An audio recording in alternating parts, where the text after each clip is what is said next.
jële ji suñu rubrique actualité ñu si ànd ak Alioune Sow muy comprendre le désordre socio-économique au Sénégal loole nag moo nekk ponk bu njëkk bi nga xamante ne nag la ñu nar a waxtaanee Alioune lan moo tax nga andi boobee ponk. Oui, comprendre le désordre socio-économique j'allais dire même établi au Sénégal juste parce que il y a des remarques qui ont été faites ci attitude yu bari ak ay comportement ci sénégalais yi d'abord le côté social gis ngeen bërki démb il me semble bërki démb la au niveau de la ville de Keur Massar le maire Bilal Dias bay ko mu àggali waaye temps bi moo xoj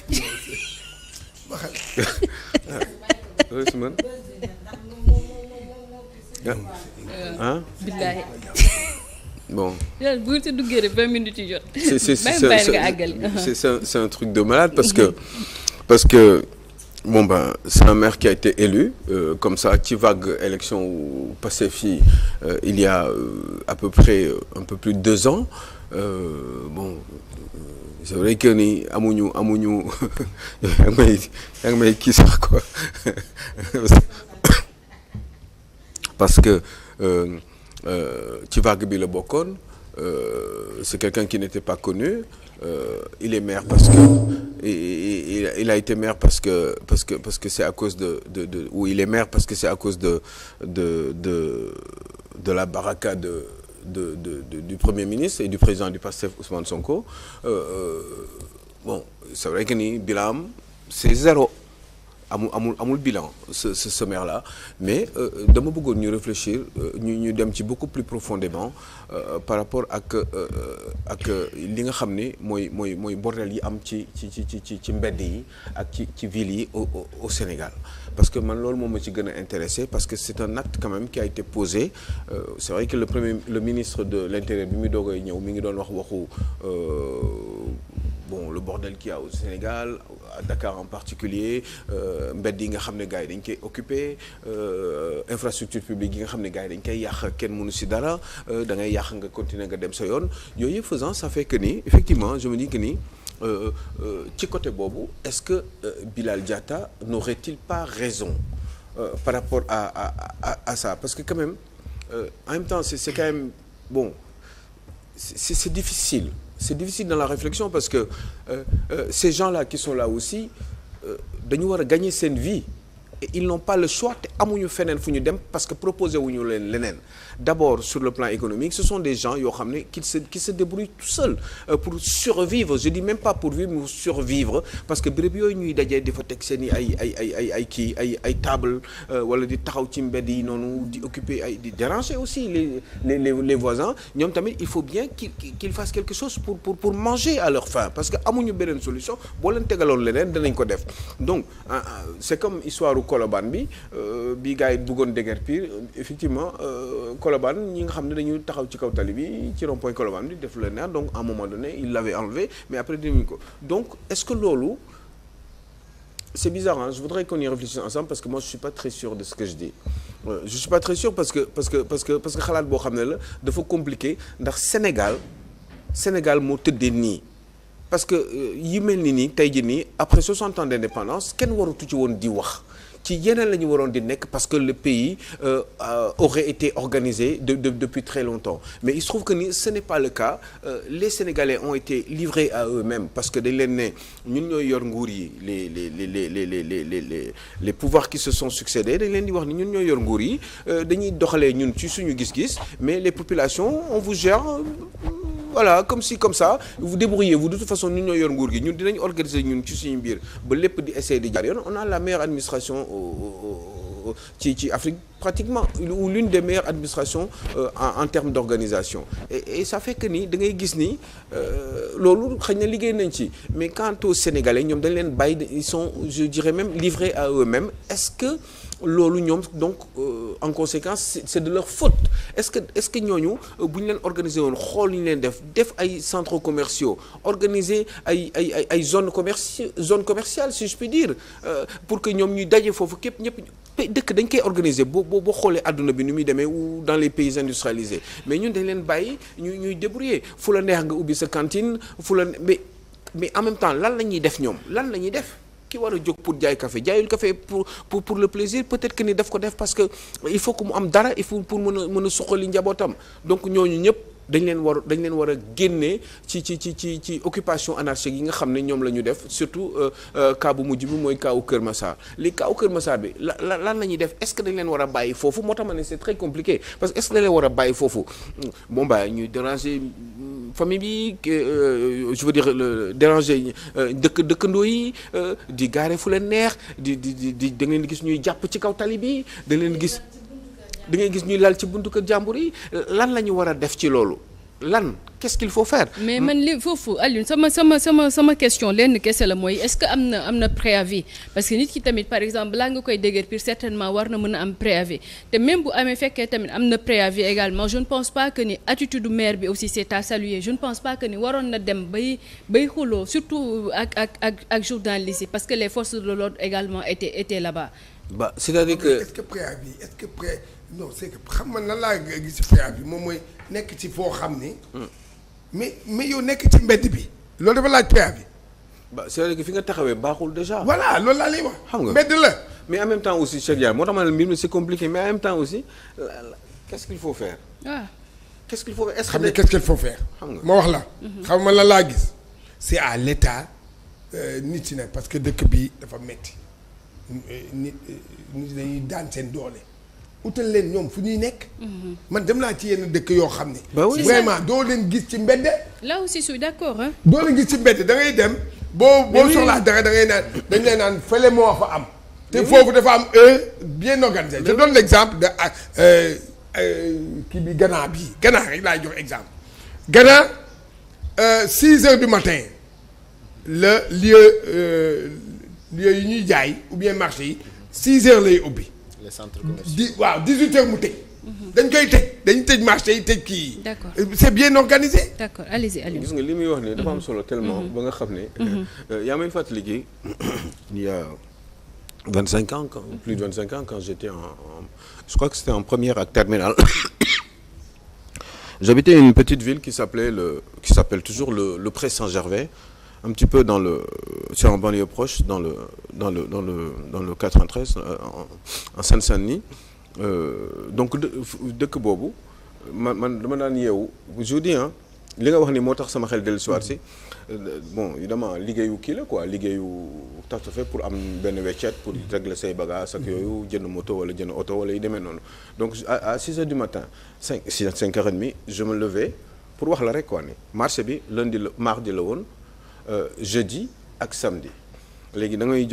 jóg ay 5h30 dem camion kii bi ma doon liggéeyal camion fruits yi man dama doon wàccee mooy kii yi quoi mooy kii yooyu ñuy def fruits yi nu mu tudd les grosses barquettes là keesu fruits yi il devait y en avoir une 50aine quoi dama koy wàcce man loolu rek moo doon sama liggéey wàcce ko après dem sangu après dem jàngi yaa ngi dégg te boo koy wàccee man dama ko daan classé pour waa ji quoi bu ñëwee moom ci marché bi dafa am benn place boo xam ne de 7h30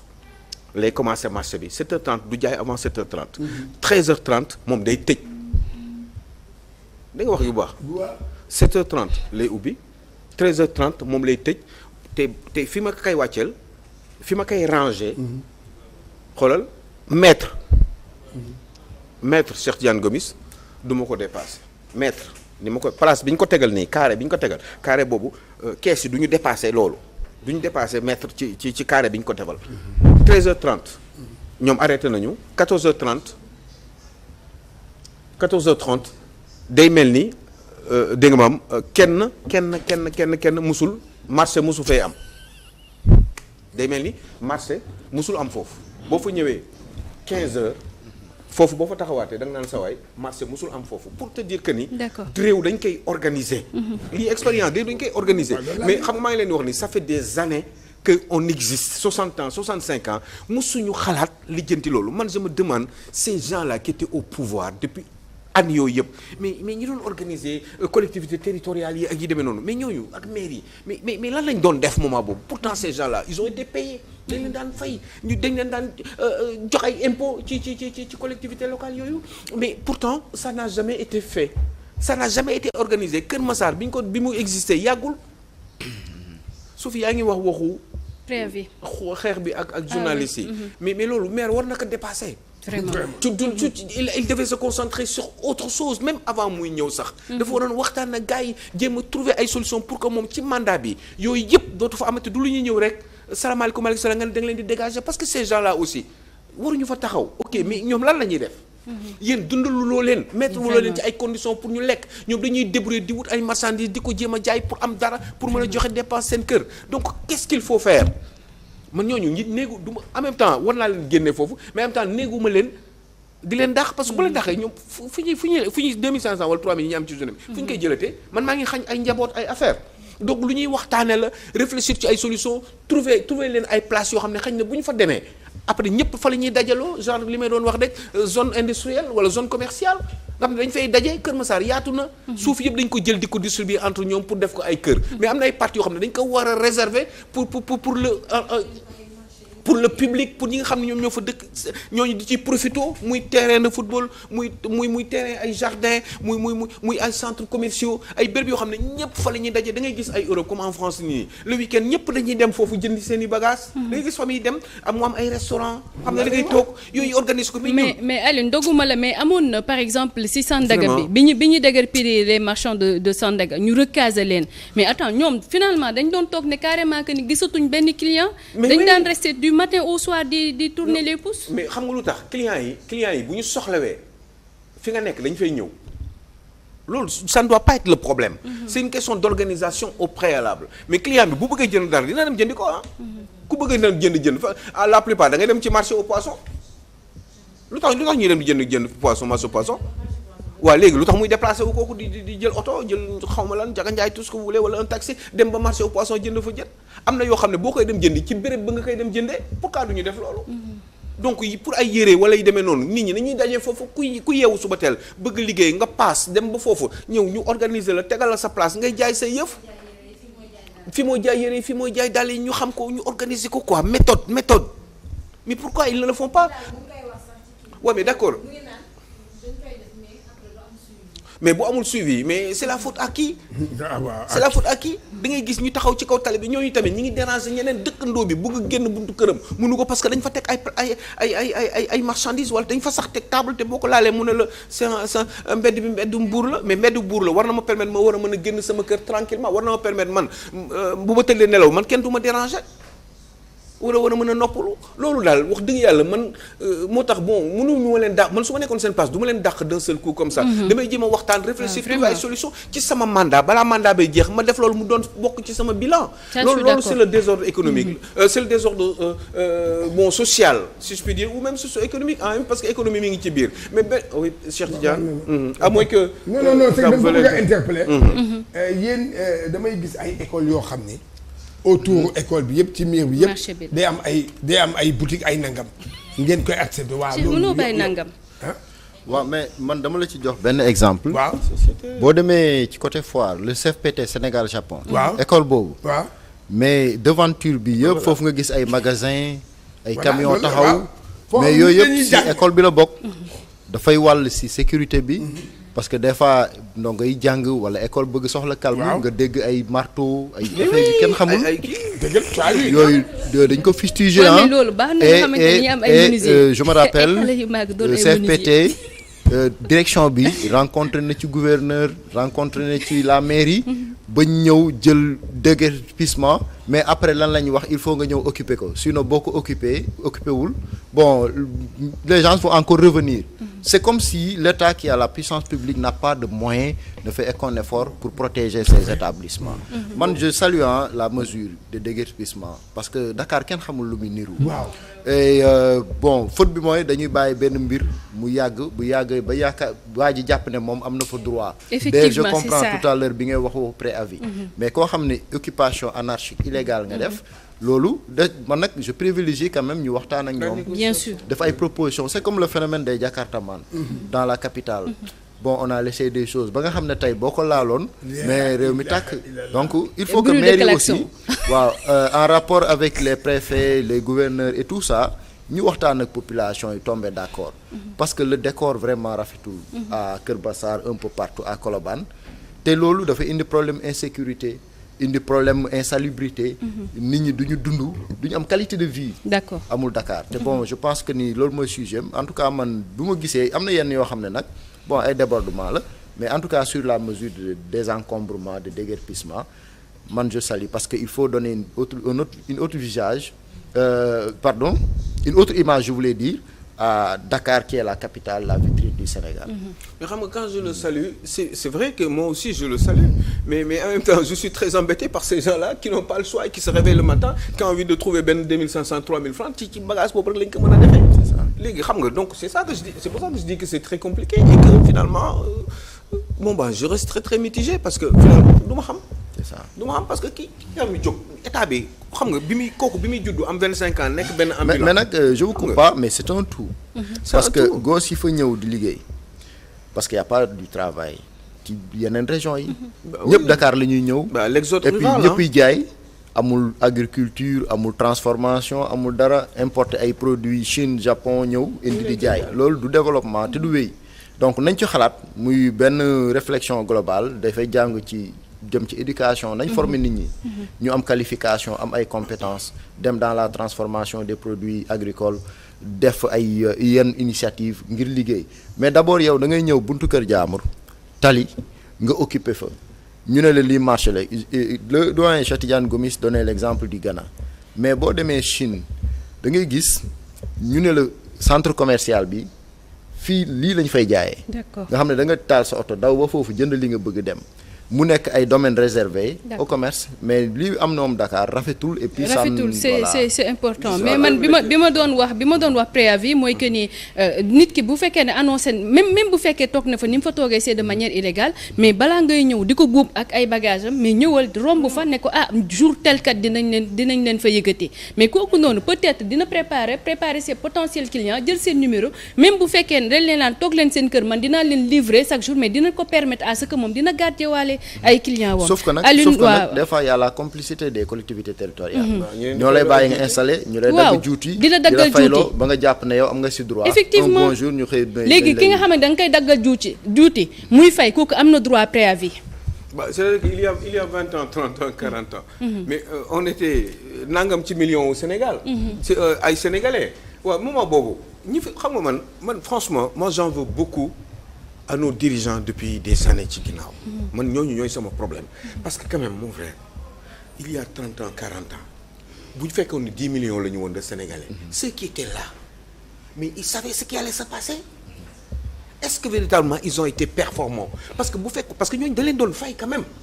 dañ leen amoon confiance ñoom jox leen réew pour ñu jiite ko organiser réew mi sachant que ni chaque année population bi day yéeg amoon nañu ay démographes. yàlla xaw ma lan l'ANSD xam nañu sàngamu xale dina juddu chaque année xam nañu góor yi sàngam la ñuy doon xam nañu jigéen sàngam la ñuy doon ñu organiser réew mi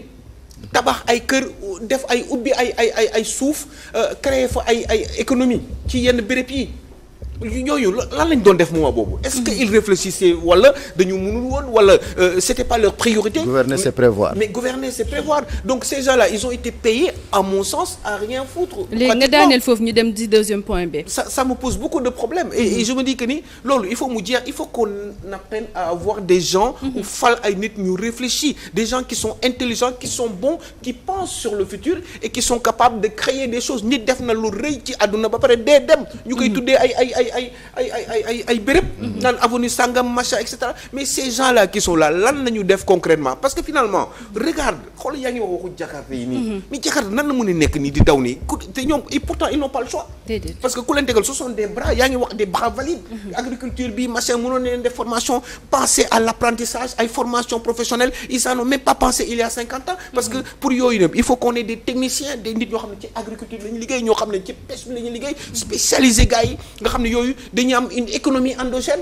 anticipée mais yooyu yëpp ils étaient où ces gens-là. d'accord ñu dem ci deuxième point bi xam naa ne 3 ou 4 minutes rek moo ñu ci dese. muy premier ponk bi ma fàttali ko mu nekkoon comprendre le désordre socio-économique au Sénégal loolu nag lañ doon waxtaanee léegi deuxième ponk bi Diomaye devrait-il se saisir de l'aura internationale pour l'intérêt exclusif supérieur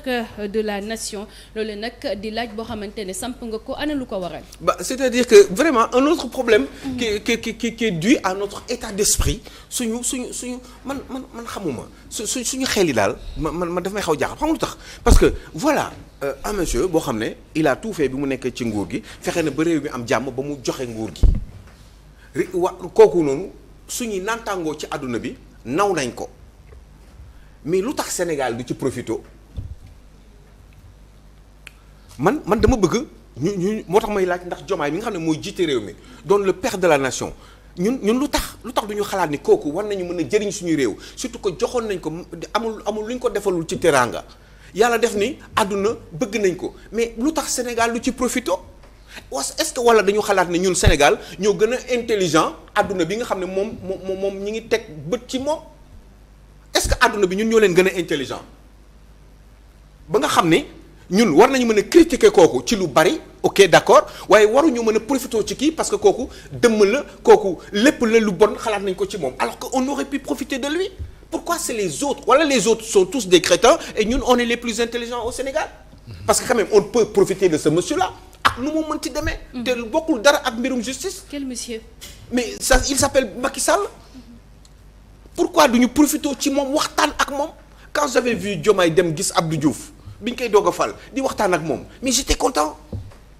quand je peux voir éventuellement Diomaye wala ak ñoom Sonko dem gis ay Abdoulaye Wade leen poser ay questions di waxtaan ak ñoom mais lan la ñu war a def mon père qu'est-ce que je dois faire parce que fii nii laa ko xalaatee woon waaye mbir mi nii la demee et cetera est-ce que xalaat nga ni bu ma defee nii dina gën lan nga may proposer si yan moo doon sa problème bi nga nekkee ci nguur gi lan laa war a anticiper pour loolu bañ ma dal pour comme yow mës na laa dal te mu doon une mauvaise expérience waxtaan ak ñoom. waxtaan ak Macky Sall échanger jéem a fexe ba mu mun ñu dimbali ci li mu mën parce que bu dul dara am na wala bokk ñi lay xamuñu dara. wala àdduna bi ñële ñoom tekkiwuñ dara ñun ñoo mën lépp te pourtant yàlla xam na ni sur les faits tey jii nii le Sénégal a beaucoup de problèmes.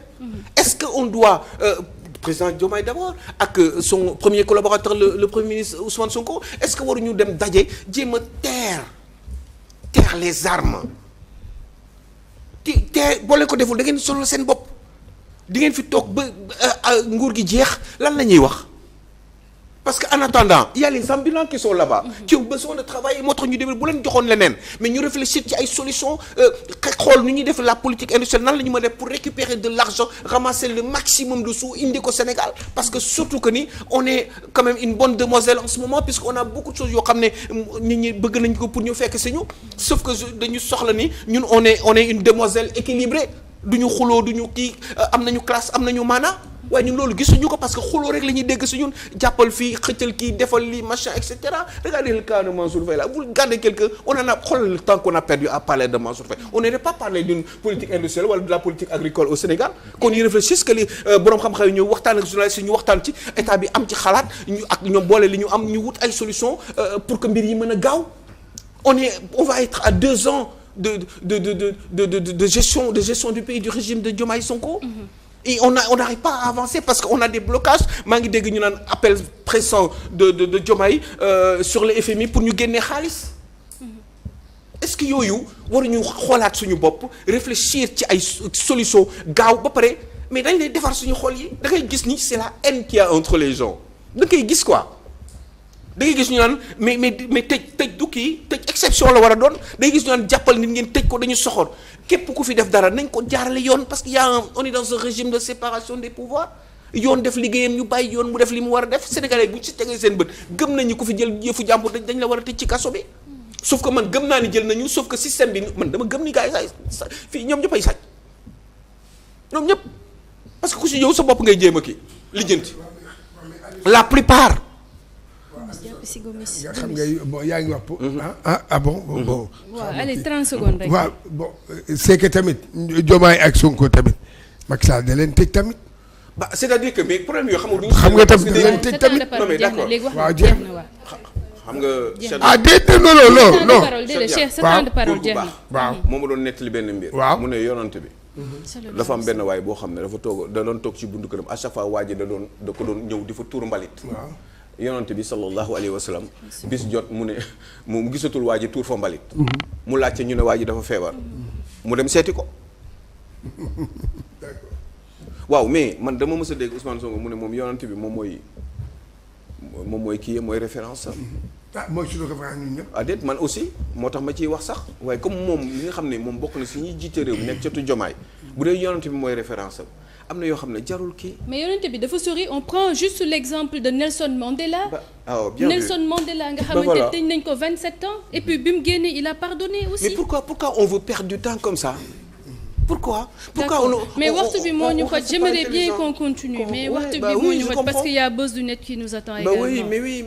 c'est bien et puis on va essayer d'en reparler peut-être demain. Mais je vous assure que ni bàyyi leen xel ci loolu nañu qu'on calme le jeu parce que alhamdulilah dañu xiif gars yi ils ont des problèmes taalibe yaa ngi fi di taxawaalu daara yi kenn lijjanteewu ko su fi yooyu yëpp il faut ñu xool ko ba nga xam ne mais yooyu la ñu war a privilégier pour trouver des solutions te bu fekkee ne am na lu si Macky mën Abdoulaye Wade mën ko si Abdou Diouf mën ko si keneen ak keneen même l'autre là monsieur qui bindoon l'aventure ambiguë ñoom ñëpp ñu ngi dund ba tey te ay vieux la ñu ils ont 70 80 ans am nañu expérience ngeen dem di leen seeti di waxtaan ak ñoom dem gis sëriñ yi di waxtaan ak kilifa yi nga xam ne ay sage la ñu de góorgóorlu leen ci loolu. parce que bu ñu ko deful les gens là dañuy continuer di sonn rek Sénégal parce que les gens ont beaucoup de difficultés ils ont pas mangé ils ont pas d'argent dañuy gis nit yeewu suba teel di la ñaan passe pour dem biir Dakar. d'accord jërëjëf passe quoi te xamul sax buy ñëw ndax day dox wala déet passe rek la la ñaan passe au Alep parce que mi ngi yaakaar dina lijjanti foofu dina lijjanti passe retour. c'est difficile quand même ñu lay sant bu baax di lay gërëm leen sant bu baax a baax. xanaa di ñaan yàlla rek suñu wax yi am njëriñ ci réew mi. di leen sant bu baax a baax kontaan wax maman Ndeye Thiam ñu ngi koy ziar bu wér. di ko masawu encore une fois. ko ñaanal yàlla mu gudd fan am beaucoup de santé bi yàlla ko may ko xolu mujj moom ak njabootam ak beaucoup de bonheur aux côtés de son entourage familial moom mais maman Ndeye Thiam nekk sa Thiès. d'accord di nuyuwaale Omar Cissé ak ACIS mooy association des commerçants et importateurs du Sénégal nga xamante ne day safoo bi lépp émission waaye muy sàkku rek ñu amal suivi ak accompagnement bi nga xamante ne nag ñu ngi koy amal si déguerpissement yi donc très rapidement